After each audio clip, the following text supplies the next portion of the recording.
Hello, this is Ron Paul with your weekly update for September 24th. One of the most enduring myths in the United States is that this country has a free market, when in reality the market is merely the structural shell of formerly free institutions. Government pulls the strings behind the scenes. No better illustration of this can be found than in the Federal Reserve's manipulation of interest rates.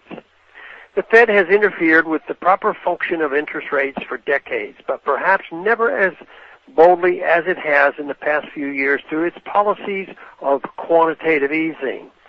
In Chairman Bernanke's most recent press conference, he stated that the Fed wishes not only to drive down rates on Treasury debt, but also rates on mortgages, corporate bonds, and other important interest rates.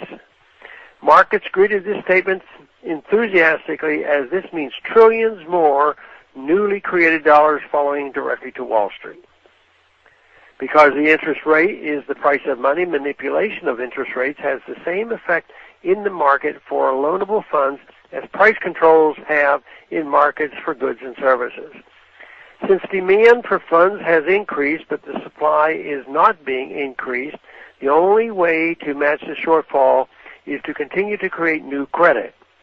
But this process cannot continue indefinitely. At some point, the capital projects funded by the new credit are completed. Houses must be sold, mines must begin to produce ore, factories must begin to operate and produce consumer goods. But because consumption patterns have either remained unchanged or have become more present-oriented, by the time these new capital projects are finished and begin to produce, the producers find no market for their goods, because the coordination between savings and consumption was severed through the artificial lowering of the interest rates. Both savers and borrowers have been signaled into unsustainable patterns of economic activity.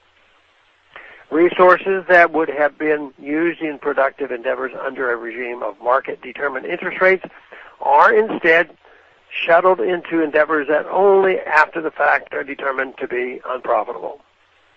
In order to return to a functioning economy, those resources which have been malinvested need to be liquidated and shifted into sectors in which they can be put to productive use. Another effect of the injections of credit into the system is that prices rise. More money chasing the same amount of goods results in a rise in prices.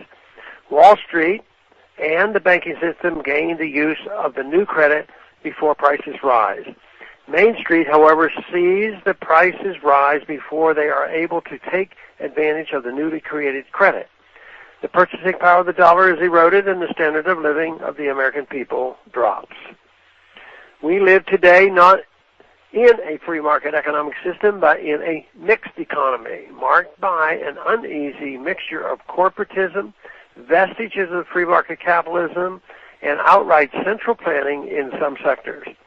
Each infusion of credit by the Fed distorts the structure of the economy, damages the important role that interest rates play in the market, and erodes the purchasing power of the dollar.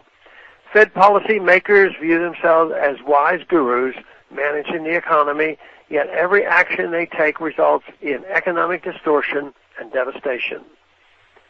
Unless Congress gets serious about reining in the Federal Reserve and putting an end to this manipulation, the economic distortions the Fed has caused will not be liquidated. They will become more entrenched, keeping true economic recovery out of our grasp and sowing the seeds for future crises.